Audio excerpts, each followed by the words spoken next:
Quit blaming yourself and start loving the person you are today. For the next 30 minutes, we're going to speak about the power of self love and how it can actually benefit you in life rather than destroy you, rather than hurt you, rather than minimize you as a person, like make you small as a human being. The reason why this is so profound, why this is a vital topic today, is because we don't know how to love ourselves and the power behind it. Even though my dad was not in my life, I had to learn how to be a man by myself. My dad wasn't in my life, but God is always with me. What does that mean? I'm never fatherless. My dad is not in my life. That is okay. When I understand the power of God and how God is with me every single day, I'm no longer alone. I'm no longer lonely. I'm no longer resentful that my dad is not there in my life. But what does this do for me? This teach me how to love me as a man, how to love myself as a human being, how to love everything that I'm doing rather than being so hard on everything that I'm not doing. The power of time helps me realize that it's going to be okay. But it can't be okay if I don't know what route we're taking. Don't blame yourself. Start loving yourself because when you love yourself, you're able to grow. That's the name of this topic. Quit blaming yourself and start loving yourself.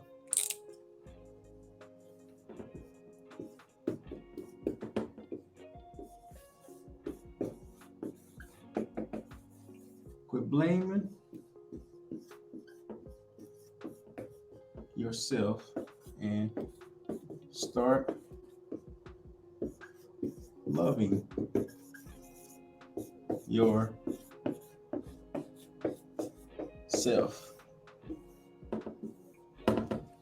This one is a little bit long, but it's long because it's really important. It's really needed that we start loving who we are as a human being. When I was younger, and when my dad wasn't there, and we used to go to events, used to go to different games, different gatherings. I used to always see other people, dads, in their stands. Other people's sons go to the dad and hug the dad, like, Dad, I miss you. Dad, I love you. Dad, thank you for coming. My mama was there. Vet was always there. I had the support. I love the support. But I didn't have the support that I needed from my dad. So as I'm seeing this, as I'm a young kid, three years old, all the way up to my high school, from 3 years old all the way up to 16 or 17 years old, I'm seeing this. I'm constantly visually visualizing what this is and how it's making me feel. It really hurt my feelings. It really hurt my feelings. And as I was younger, I used to always think, was I not good enough? Was I not good enough for my dad not to be in my life? Not just my life, but my brother's life as well. Were we not good enough for him? Was it our fault? Like many of you, I look directly in the mirror and start blaming myself for my dad not being there, without knowing all the details what's going on. But as a kid, we listen to our emotions, and our emotions start taking over, which means we're constantly not listening, we're constantly not growing because we see what's going on, and now we become resentful. I resent my dad for not being there. I didn't know this until now since I'm speaking about it, but I didn't know how much I resented him for not being there. My whole entire high school, the whole time we was growing up, I didn't know how much I resented him because I was always blaming him for not being, for always blaming me for him not being there. I thought if I blamed myself, maybe he'd come back. I thought if I take the blame for everything internally, deep inside, he'll come back. He'll show up one day. I remember one time we was about to go over his house, me and my two brothers. I believe me and my twin brother was 4 years old, and my older brother was six. My mama dropped us off in front of the house. We had our bags, we was excited, and we sat on the porch. As we sat on the porch, we waited for him to come open the door. He never came. So now as me and my brothers are sitting there just waiting for him to come open the door just to, just to spend some time with him. He was in California. And that really hurt my feelings because how can you not love your kids? How can you not be there for us? How can you not provide and show us what a man is? That's when I start blaming myself and becoming more resentful, more focused on my craft. I love football, not only because my mom was sporting me, I was actually pretty good, okay? But I really love football because I thought this was gonna bring my dad back. All the other dads was here. All the other dads were supporting their kids and hugging them and loving them and showing them compassion, but mine wasn't. So I'm thinking one day he'll come. One day he will come, but he never came. So as I'm blaming myself, I had to learn that it's more that goes on to this. Because I'm only seeing what's in front of me instead of what's behind closed doors. So I'm blaming myself with no details because my feelings is hurt. In life, how this transpires from a boy to a man is that as I'm blaming myself, my dad not being in my life, I can't grow, I can't learn, I can't become the person I need to become because I'm holding all this resentment, all this pain, all this abandonment that he left me, that was left in me when he left. It hurt. But as I'm getting older and I start learning and I start growing and I start becoming more aware of what's going on, I can't blame myself for the next person. I can't blame myself for the next person's actions. Why? Because I'm not in their head. That next person is not me. Whatever transpired, whatever happened between him and my mom happened. It happened. Whatever happened after that, it happened. I had to learn I'm not to blame for when bad things go wrong because I had no part to play in it. A lot of times we think we're bad or in a bad position because of what has happened. But in reality, it could be the best lesson that ever has came. Like you, I struggled with finding myself. I didn't have a purpose, I didn't have a dream, and I was just lost. I was depressed. Not only was I depressed, I had to find out how to heal. So here's the thing, I created 10 tips to shift your mindset because if your mindset is not right, things will be overwhelmed. My new book is out and it's called Master Your Mind. 10 tips to shift your mindset. If you want a new copy to learn more about yourself, to learn from somebody that went through what you're currently dealing with, click this link down below. Click this link down below because the story is so impactful because it's gonna demonstrate to you that you're not the only one. You're not the only one that was depressed. You're not the only one that was heartbroken. You're not the only one that felt lonely. When you learn from other people, you're able to grow because you're able to see and put yourself in their position. Again, I created a book, Master Your Mind, 10 tips to shift your mindset.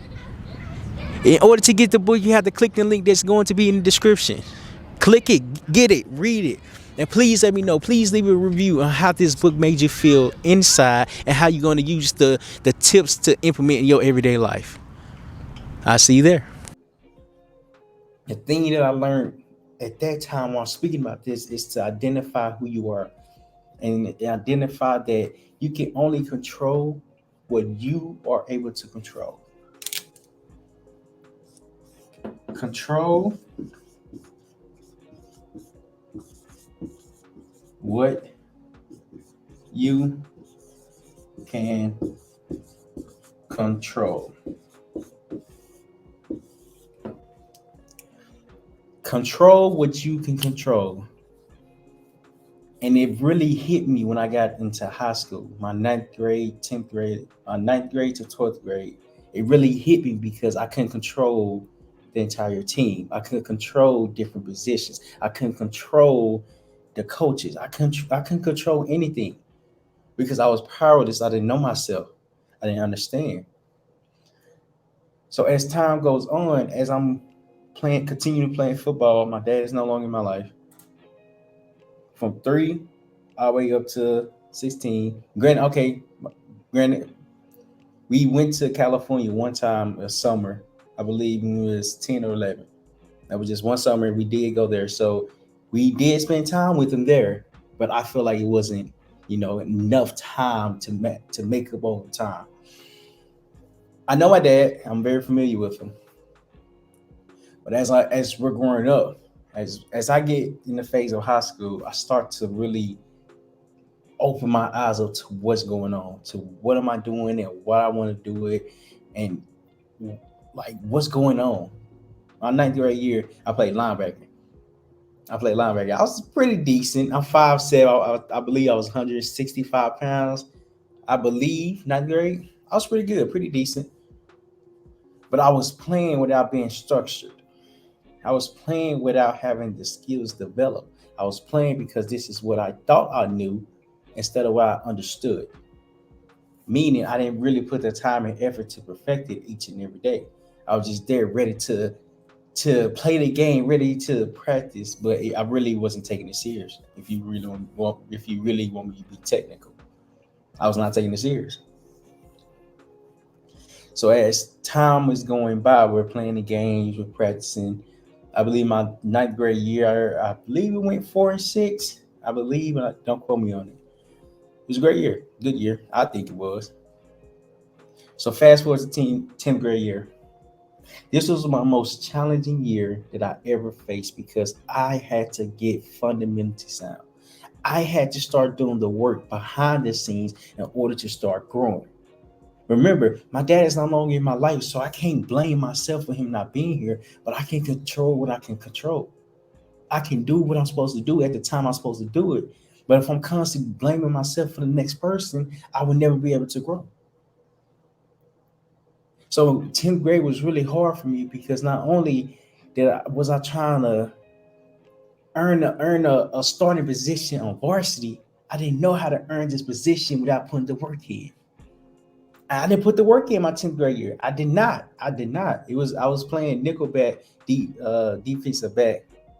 It wasn't linebacker, but it was more sort of like a safety, per se. As I'm playing it, it was so hard for me to understand what am I doing wrong. Coach Ely used to get on me. Go, line up correctly. What are you doing? You're getting burnt. God dog it, He's constantly getting mad at me every single day. And I have to hear this every single day. So my pride and feelings was hurt because I didn't know how to fix it. I didn't know what to do. I didn't know how to figure out how to pick myself back up and become this person I believe that I can become. But now, who am I blaming? I can't blame the coach for giving me the playbook and say you need to study this and learn this. I can't blame the team because we're practicing every day and they're practicing hard every single day. Who can I blame for the downfall that I've accomplished for myself or I've ruined for myself? I had to blame me. Not only did I say quit blaming yourself and start loving yourself, I had to recognize what I was doing wrong. Not only was I wouldn't say blaming, but I took ownership. I took accountability for what I'd done wrong my 10th grade year. And this opened my eyes up so much. It opened my eyes up when Coach Stavely gave me the opportunity to play linebacker. Our summer seasons, fall going into my 11th grade year, he gave me the opportunity to play a linebacker because I've been playing it my whole entire life and became familiar with me. So now when he put me in this position, I was able to show my talent. And it went good. My 11th grade year, I earned the starting position. But as I earned it, I had to keep it. So I had to quit blaming myself and start taking accountability for my actions. Right? I started to control what I need to do behind the scenes. I started to understand I can only go so far if I understand the amount of work that needs to be put in. I can control myself, but I can't control the team. I can control myself, but I can't control the coaches. I can control myself, but I can't control the outcome. And once I start to learn this, my 11th grade year turned tables for itself. And it turned because I really start to believe in myself. And it turned because I put the work in behind the scenes. And it turned because I was really determined to keep this position. I earned the starting position. Nonetheless, the position can easily be taken away from me. If I don't focus on what I'm supposed to do, if I don't control the outcome of myself, I know what I'm supposed to do. But I wasn't doing it in my 9th and 10th grade because I was comfortable. When I was able to control what I can control, which is myself, the position became mine for 11th and 12th grade because I understood what needs to go on behind the scenes. I need to study these plays. I need to study my position. I need to study my role. I need to watch the film of the other team and or us practicing. I need to constantly practice. I need to get here early. I need to stay late. I need to keep working on my craft. I need to work out more after our original workout. So I need to work out my own. I was able to control my destiny because I understood where I was trying to go. When the opportunity gets handed to you, it's up to us to keep it and control it in the manner that it's supposed to be controlled. When I was younger, and I was blaming myself, my dad not being there, I was doing it because my feelings was hurt. I was doing it because I didn't know no other way to handle it. But as I got older, I had to quit blaming myself and take accountability for everything that I was doing wrong. Football is an exciting sport when you understand your assignment.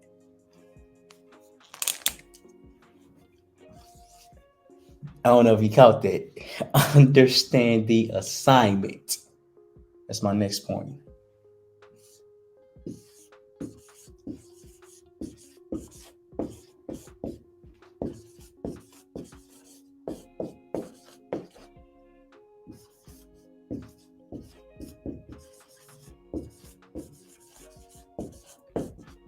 Understand the assignment. This means when you understand what you can control, you can understand how the outcome can play out. Why? Because you're no longer battling against yourself, you're battling against your skill. I had the talent to earn the position, but the skill had to be developed overnight to keep it. Why? Because I had to understand that if I want to be here every Friday, if I want to have the impact up to my team, for my team, every day, I need to show up and do what I need to do behind the scenes, work out, study, learn, make sure my grades good. So that way, when the opportunity get presented, I can take it, but I keep it this time. I store it in my pocket, but I'm constantly putting my hand in my pocket so I can feel it and make sure it's there. When I when I understood the assignment, I understood there's more to this. Not only did I earn the starting position, how can I help inspire the next person? How can I help inspire my teammates? How can I help inspire everybody that's on this field at the same time? See, earning the position is pretty easy, okay? He just gave me a shot. I seized the opportunity. Pretty easy. But to keep it, it really took so much because you have to really pay attention to everything that you never paid attention to. You have to focus more. You have to learn more. And you really have to bring everybody around you up. Why? Because as a starter, you have a responsibility to help the next person learn their assignment. When you don't understand your position, your assignment, nothing will come from it. And how does this help you as a person? How does this help you quit blaming yourself? Because as you're taking accountability and you come accountable with somebody that's blaming themselves, you know how to help them find out why you're blaming yourself. You're able to help them, guide them along the path and say, you're blaming yourself for the wrong reason. Have you thought about taking accountability for the actions that you did for yourself? Have you thought about taking responsibility when things go wrong instead of pointing the finger at the next? Why? Because you went through the phase of learning yourself. You went through the phase of learning what you can control at the time you can control it. Quit trying to control everything. I had to learn. Quit trying to control everything. I'm not a coach. I'm not a head coach. I'm not a trainer. I was a player on the team that had to play my assignment, that had to understand my assignment. I was a player on the team that had to play my role so I could understand the assignment. And what's happening is that the assignment gets massively bigger over time. And it gets bigger because as you're knowing what you can handle, as you understand your assignment, the people that's around you is not that determined to understand what you have been through. Why? Because I was able to control what I can control. Life gives you opportunities, but if you don't understand the chance that is given to you, it will be wasted. It will be blown. It will really come to an end quicker than you expect. Not only was I starting my 11th and 12th grade year, I got injured my 12th grade year, okay? But I got injured 4 games, 2 quarters, and 2 minutes. So I had 10 minutes and 2 quarters to play, but I got injured my senior year. But that was okay because I built myself and my teammates around me, and it was really a special environment to be around. I understood what I had to do as a person. I understood what I had to do as a player. I understood what I had to do as a teammate. My teammates looked up to me because I understood what I needed to control. And I stopped blaming myself. See, as we're going through life, we have to understand why we're blaming ourselves and why we're going through the phase of life that we're going through. My dad was in my life, so I was blaming myself instead of taking a responsibility for him not being there. Of course, I can't take responsibility for that, but it's just a simple fact that you have to know the part that you play and understand, did I do this wrong? Am I doing this wrong? Am I making an excuse for it? Or am I trying to think for the other person when the other person has a thought for themselves? That's where the blame come in because you're trying to do too much. You're trying to do too much. You haven't even put the time and effort to learn who you are. When you control what you control, you're able to learn what's meant for the energy rather than putting energy that's not needed.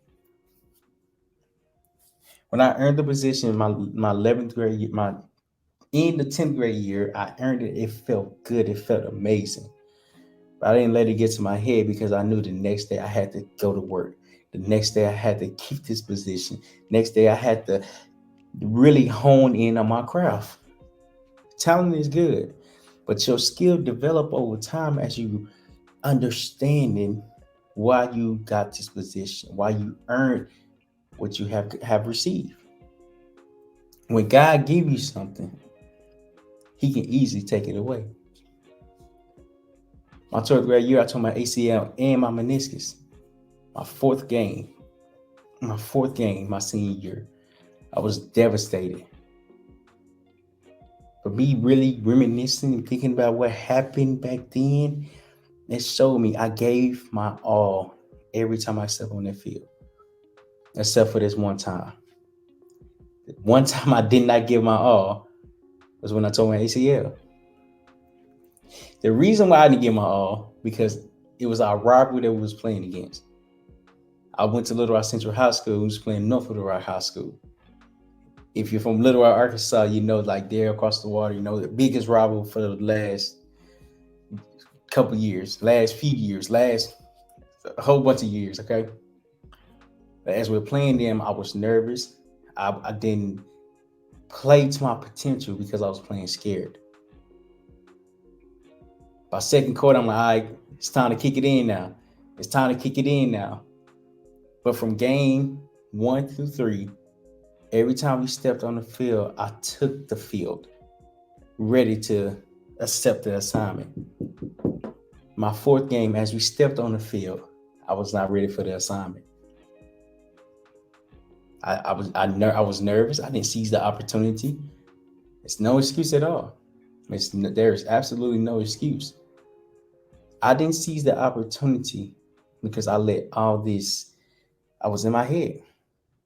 I didn't seize the opportunity. I did not, and that me not seizing the opportunity was the cause of me tearing my ACL. Was it a coincidence? Maybe, maybe not. I don't know. You can't prevent injury, but it's like, okay, what has happened in the last 3 games? I stepped on the field. I gave it my all. What has happened in this game when you got injured? I stepped on the field and I didn't give it my all. The assignment was handed to me, but I didn't understand what was being handed. The assignment was handed to me, but at the same time, I didn't understand why it was handed to me, which caused me to tear my ACL. A lot of times in life, we have to understand things happen in the time and manner that they're supposed to happen. When you don't understand the assignment, God takes your talent away. I didn't understand it, so He took it away. But yeah, at the same time, I still had to control what I can't control. I still had to understand what I needed to control as a human being, as a person, as no longer a player, a former player. What do I need to do in order to get better, stronger, and a lot more healthier? Now I gotta do the same work behind the scenes as I'm working on my leg. I gotta make sure that the muscle is developed. I gotta do the leg extensions. I gotta do the. It was a lot. I gotta do the leg extensions. I gotta squat. I gotta just do one leg exercises, one leg squats. But now I understood the assignment in a different manner, and now I'm applying it every day in life. Because it's the same concept in life. Control what you can control. I knew I was injured. I knew I needed to get better. So I knew I need to do physical therapy. It wasn't good. It wasn't fun. But I knew I needed to do it. So I had to control what I had to control instead of blaming what has happened when it's already happened. I understood the assignment. I understood that I need to go to PT every day or every week. But I also knew that I need to do the work behind the scenes as well. In life, you receive what you work for. And what you work for, you keep because you understand. In life, you work for what you receive, and when you receive it, you keep it because you understand the assignment that's been given to you. That's a lot better. I can't tell you the power of loving yourself without telling you the power of blaming yourself.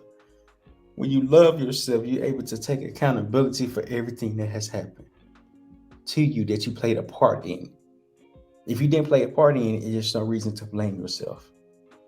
When you love yourself, you understand what you can control and what you can't control. When you love yourself, you're able to walk along the path of healing. When you love yourself, you're able to be alone with yourself. When you love yourself, you're able to put the work in behind the scenes and to become out better and to become out a better version of yourself. See, loving yourself is the starting point to a happier life. But what happens when we understand the assignment? We understand ourselves. And when we understand ourselves, we understand what we can control, what we can't control. The importance of loving yourself will show you how much you need to work on. Quit blaming and making excuses for the past because the past has already happened. It has already happened. But what's happening is that we don't want to accept the role that we played and ask ourselves, can I control that? Did I really play a part in that? If yes, what was my part? What did I do? And what can I control to fix this?